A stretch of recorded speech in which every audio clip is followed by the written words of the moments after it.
აი მაგალითად თუ ადრე სვეცკი ამბობდა, საბჭოთა პერიოდის ვინმე სვეცკი, რომ ძალიან ის წისტვინია, ეხლა ამბობს, რომ ძალიან cool არის. ხო, ეგეც არის. კიდე იგივეა, ხო?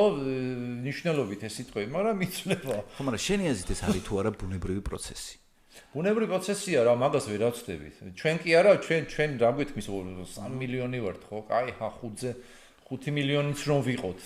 აგერ ის რაღაც ევგენი ონეგინშის პუშკინი არ ამბობს, მაგით იწყებს, რომ აი მაშიო წალეკაო ფრანგულმაო რუსული დედა ენაო და ეს ისინი ვუთხუა და ისინი შემოვიდა და ფრანგული და მაშინ ფრანგული იყო დომინანტური და ეხლა ინგლისურმა წალეკა და ინგლისურმა შეიტანა ყველა. მალე ჩინური წალეკავს. ხო, მალე ჩინური და მე ავღანური და ალბათ მე რაღაც მალაიზიური. კი.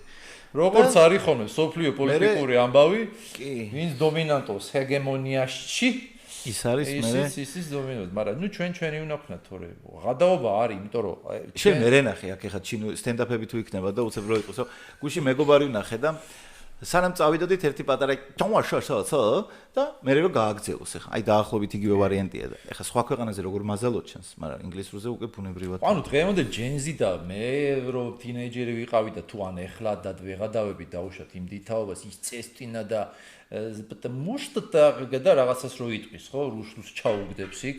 იგივენაირი სასაცილო არის ჩემთვის ძალიან ინგლისური ინებით, აი სულ იმაზე მეცინა ხოლმე სკოლიდან რომ მეილი მომივიდა ელექტრონულ პოსტაზე მომდის ახლა ცოტათი გაზვედებული, მაგრამ დაახლოებით ეგ იყო რა, მინდა ძვირფას მშობლო, მინდა გაცნობოთ რომ დავასრულოთ ჩვენი იუნიტის სამატივი და მე ატაჩმენტი ავტვირთეთ მენეჯმენტში დოკების სახით პატივისცემით ქართული ენისა და ლიტერატურის მასწავლებლად.